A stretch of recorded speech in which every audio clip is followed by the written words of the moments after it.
ছোট্ট দুটি হাতে বাড়িয়েছে বাঁচার জন্য, চাইছে আপনিও ওর হাতটি একবার ছুঁয়ে দেখুন।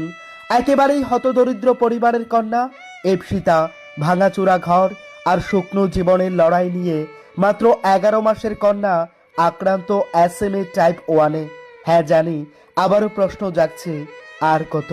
হে ঈশ্বর, তোমার একই বিধান। ভালো নেই ইপ্সিতা।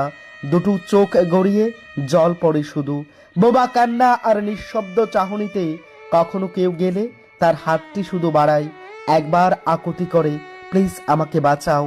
পার্বত্য ত্রিপুরার কন্যা ইপ্সিতা, আজ তার মলিন চেহারা মন গলাতে পারবে কি লাখো লাখো ত্রিপুরাবাসীর?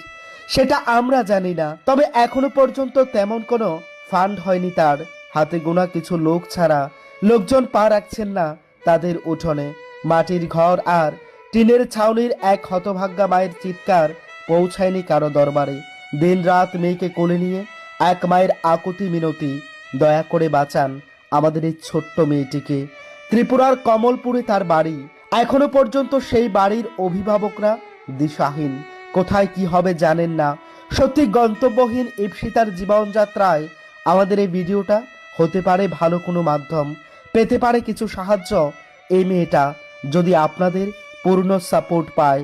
সাহায্যের হাত নিজে বাড়াতে পারেন, না হয় ভিডিওটা এত শেয়ার করুন যাতে গোটা বাংলা ভাষী জানে আরও একটি ফুল যেন ঝরে না যায় সময়ের আগে।